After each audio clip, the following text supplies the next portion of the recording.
Welcome back, everybody. This is the final installment in the December 2011 UDK weapon importing.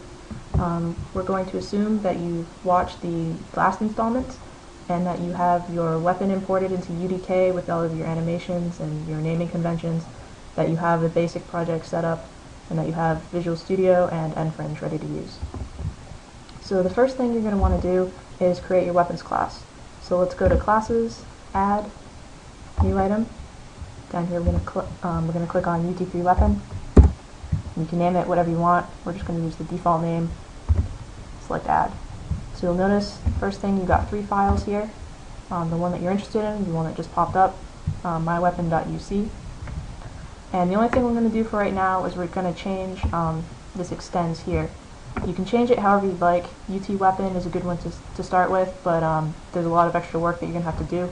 So we're going to grab one of the subclasses, UT-Wep shock rifle, and that'll do a lot of the work for us. So now that you've got that, we're going to leave it alone for now, and we're going to create our second class, add new item. We're going to create a mutator, and again you can name it whatever you want, and you'll see again we have the 3 files down here. What the mutator is going to do for us is when we start up our Visual Studio project and we start running UDK, we want the mutator to add our weapon into the game in place of the default rifle, because we don't really want that. And the way we're going to do that is with the following line. You're going to say UT game, and you cast this to worldinfo.game, and you're going to say dot default inventory, the first index there. And you're going to say, we're going to say that instead of the default is going to be our class, UT-Wep,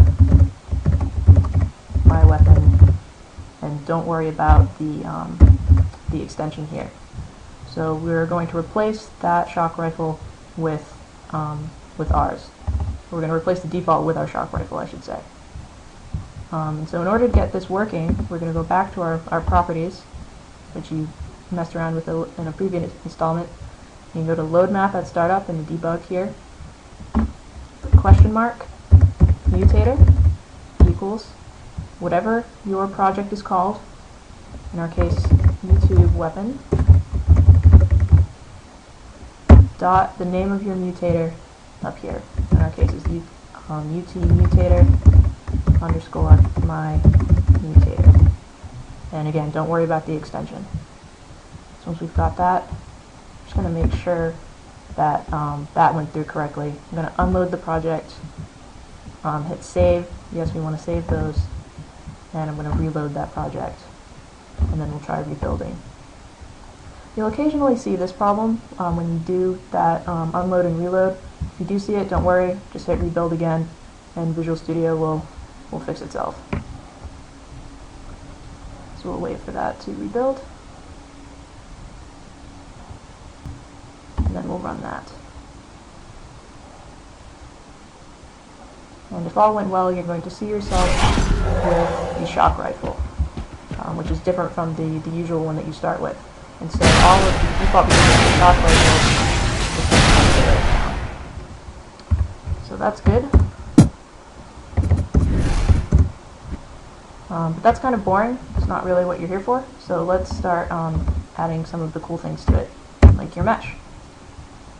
So earlier you loaded all of these things up here. You're going to want to go to UT game,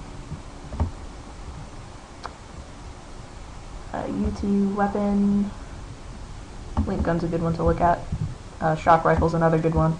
All we're looking for is a base that we can start modifying.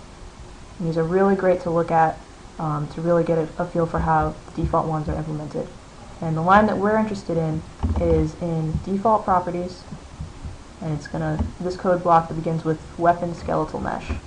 We're just going to copy that right into our own default properties. That way we can overwrite the ones that shock rifle has. So the lines that you're primarily going to be interested in are skeletal mesh here, which is going to be your mesh, and animation sets here, which is going to have all the list of your animations. There's also some additional things you can look at, like scale. If your weapon comes in too big, you can also translate it and rotate it in this place here. So let's start by adding our own settings. Yours are going to be a little different from mine, just depending on what you called it.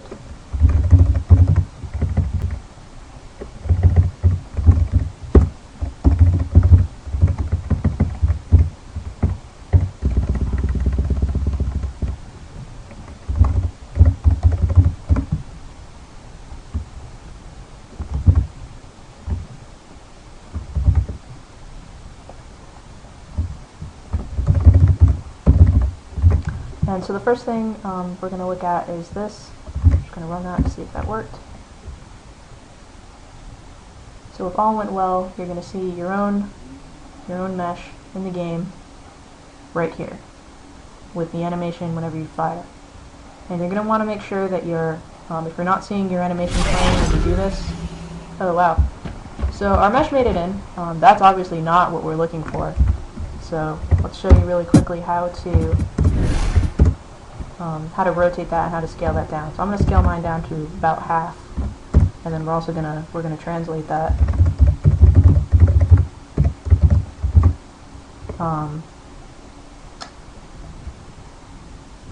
about 10 over maybe. Seems pretty good. And rotation.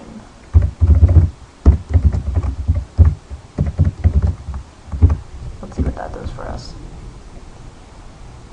So normally, if you have these issues, you'd probably want to go back to your model and you'd want to rotate it there. But for simplicity's sake, you can also do it here.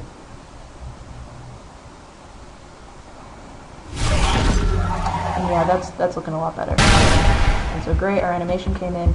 And what I was trying to get to before was, if you notice that your animation isn't playing, you're going to want to make sure that your animation is named weapon fire or weapon alt fire. So if you don't have that, those animations aren't going to play.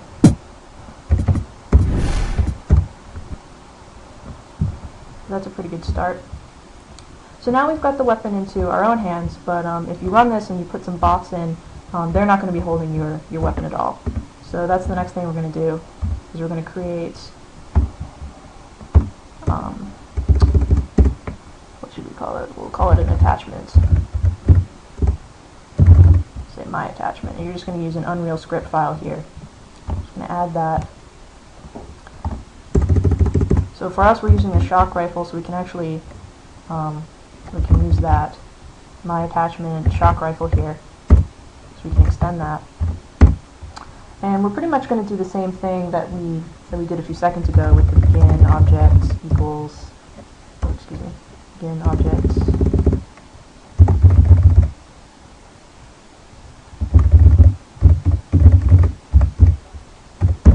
And if you want a quick way to grab this, they're all in the, if you actually go to this class here,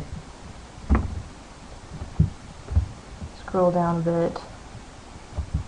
It's actually probably faster to copy paste this. You can just copy this. Again, it's in default properties. Almost everything that we're looking at is going to be default properties. You can put it here. And you're going to change this again. It's a skeletal mesh, just like we changed in the other one. So for me, it would be shotgun, static, meshes.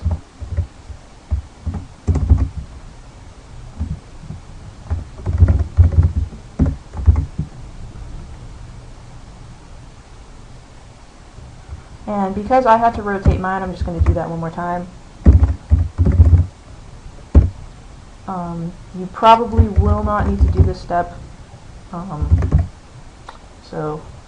But if you do notice that your mesh is kind of weird, you might want to go in and just do this really quick.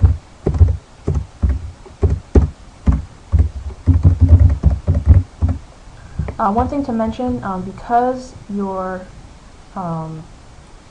the attachment is going to be a third person, it's going to be a robot holding it, or the bot, or whatever you want to call it, you're probably going to want a third person view here. It's going to be a much lower resolution version than the first person, which is much higher because it's always there, really big on the screen. We only have one version of the gun, so we're just using the same mesh, but this would be the place to put that second version. So now that we've got the attachment, we need to go back to our weapon and we need to add that in here. And the way that we do that is we say attachment class equals class, and we're just going to name it, what do we call it, my attachment.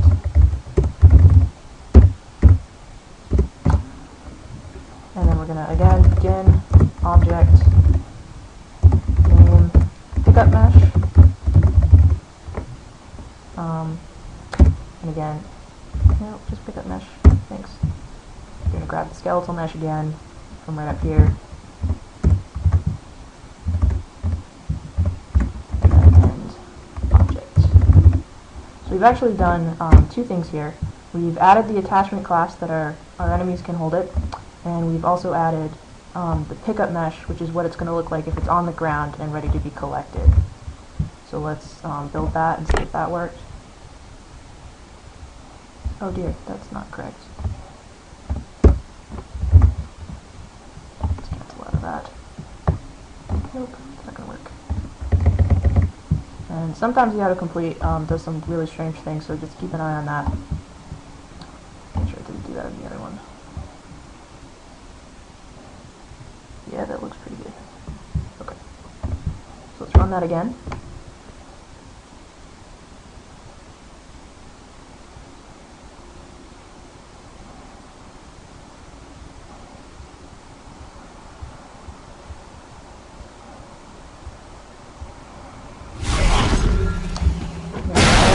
Shoot, which is good.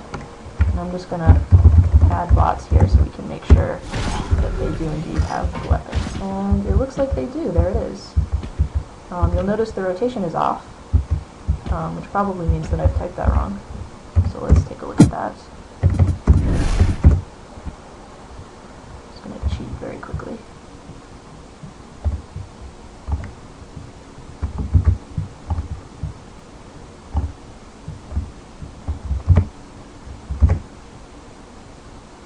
Okay, I'm not really sure. Oh, I forgot the equals here. Or I put plus equals instead of equals plus. So if you're doing that, just check for that.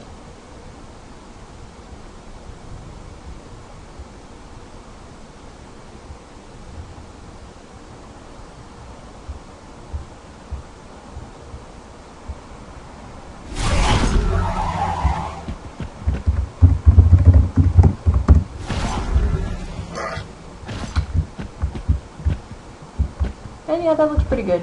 The positioning could be messed with a little bit, but that's good enough for our purposes.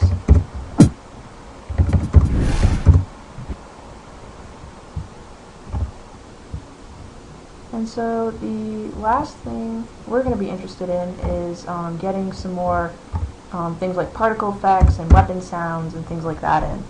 So let's start with weapon sounds. So we're going to weapon fire sound.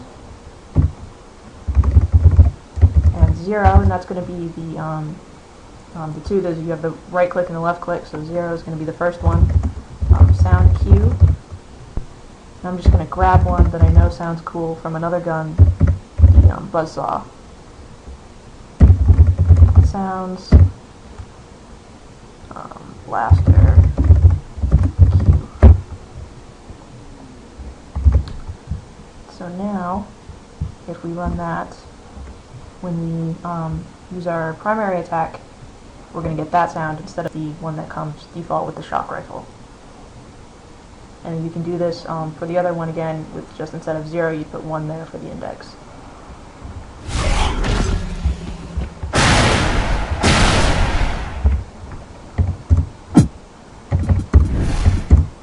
So that's good.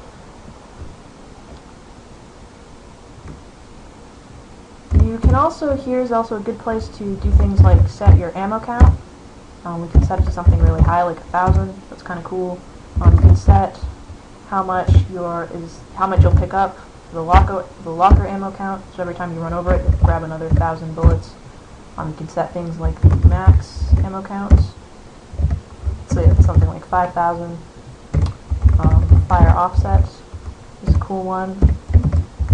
And this will be whenever you fire, where that particle is gonna, or where that bullet is gonna come from. So if you notice that it's coming out of a weird place, you can adjust that here, or you can adjust that in UDK. And you can also adjust fire interval, which will change how quickly your rate of fire you're able to fire. Let's just do the first one.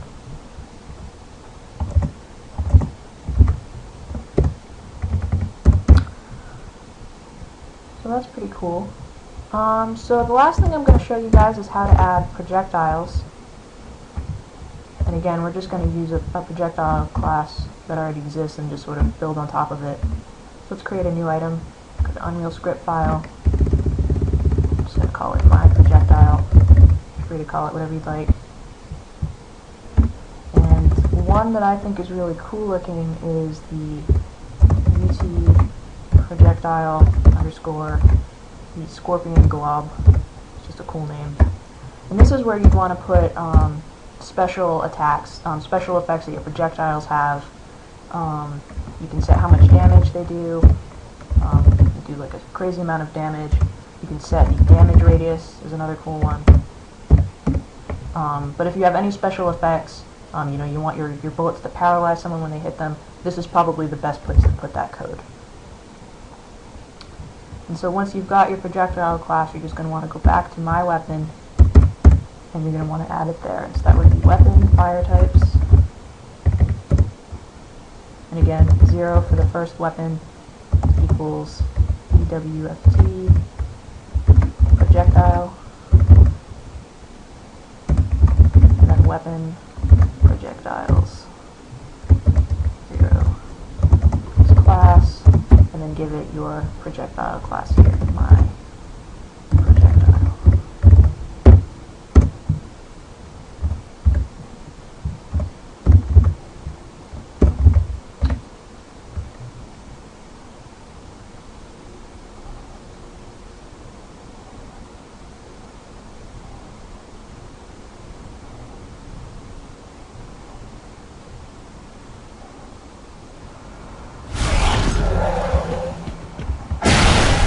So now we've got the projectile pretty well. The animation is still there. And with luck, if we add the bots,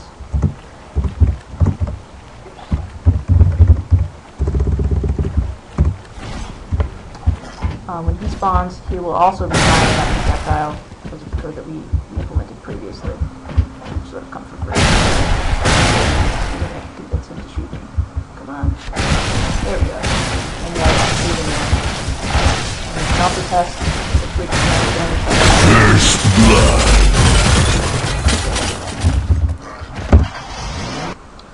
So that's a very brief introduction into how to get your own weapon into the game. We've only scratched the surface for things. Like I said, there's a lot of pre-existing weapons in YouTube game and YouTube game content. I really encourage you to take a look at the pre-existing ones because there's a lot of really cool things that you can learn from them.